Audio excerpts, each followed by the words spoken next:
Your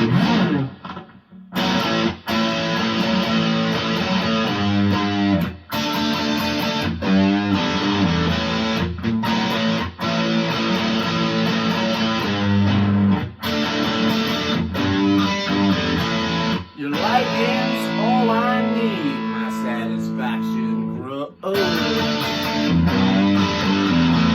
You make me feel at ease, you even make me glow. But don't, I'm just kidding around, people, come on now. Hey, why am I being a fool up here? Because I just wanted to talk about my man, Ace Frehley, for a minute. By the way, I'm Gary, and this is Physical Format Rock and Roll. Thank you so much for tuning in. Okay, now I'm probably making a little more sense to you, right? Anyway, I just wanted to mention this. You got the nice glare there. This is Ace Frehley's Greatest Hits Live. Now, I think this has been out before, but it's reissued again. It's a 2-disc vinyl, and there's the inside of it. Now, some of this is the recordings that were off of this thing. Do you remember this? This Ace Frehley, Frehley's Comet Live +1. So part of the songs are off of that, and then the rest of the songs, I'm not sure what they're off of. I think some of it shows up on that. Ace Frehley, 12 picks, greatest hits, whatever. I know that live stuff on that one is the same as that Live +1. So anyway, that's what some of this stuff is. And then the second album is different. There's the track listing. Now, I kind of stumbled across this. I don't know how I didn't realize this was out, or if I forgot about it or whatever. But I found this a while ago, and I keep forgetting to do a little review on it.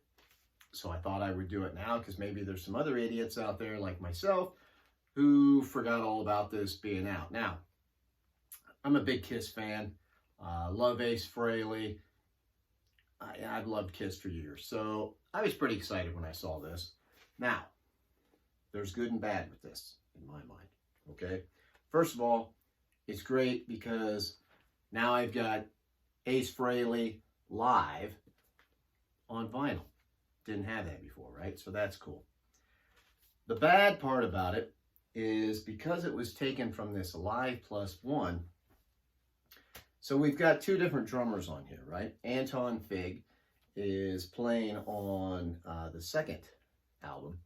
But the first album is, I can't remember who the drummer is, but if I remember right, it was supposed to be Anton Fig, and it wasn't.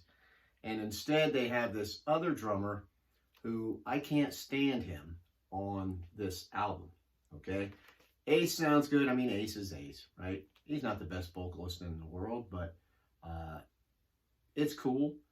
He's got Todd Howarth also doing part of the vocals on here. John Regan is on here, so that's cool. Anton, like I said, is on part of it. I can't remember the other guy's name. I'm sorry.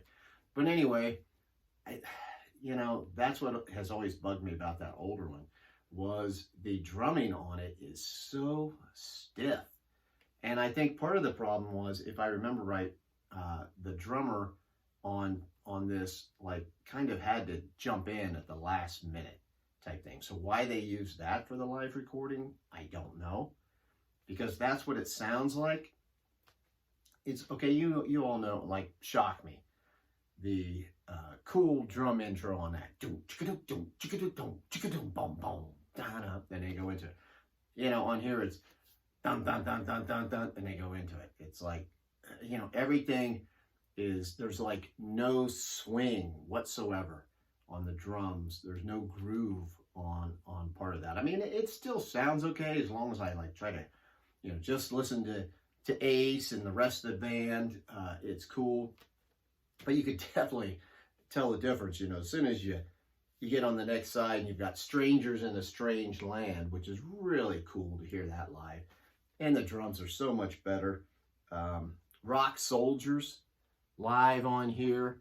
Anton Fig playing on drums. Thank God he's playing drums on this song and not that first guy, because that's kind of a little bit of a different drum beat going on in that song, and I think that other guy would have totally ruined it. I'm sure he's a fine drummer, but you know, I don't know. I don't know what the deal is. It didn't fit on here, but this has got some really cool stuff on here. Rip It Out, of course. Breakout. They do some Kiss songs, Cold Gin, Deuce. Well, Shock Me, Rocket Ride was done while he was in Kiss. He does New York Groove, a pretty cool version of New York Groove live on here. But Rock Soldiers and Strangers in a Strange Land, probably my favorite off of this. Not necessarily my favorite Ace songs, but I like the versions of them on here. You know, there's a pretty extended guitar solo after Shock Me that Ace does, which is, he mixes in a lot of different Ace-isms in it, and that's pretty cool, you know, to hear that live. So I guess my overall feeling of the album is I like it. Glad I have it. I wish they would have maybe used a different live recording. What I'd like to hear is a newer live recording so he could encompass more songs from his career, especially songs off of Trouble Walking. Come on. You know, I want to hear some of that stuff live. If you're a big Kiss fan, a big Ace fan, you don't have this, you got to get it. Okay? If you're not so much, you know, you're kind of want to get into it or whatever, I would go back and get some of the Ace studio albums, starting with his 1978 solo album, which is his best one in my mind. But he's got plenty of other great albums. You know, maybe start with a couple of those studio albums instead of this. But if you're, like I said, big Kiss fan, you got to have this. It's still fun. It's great to hear Ace live.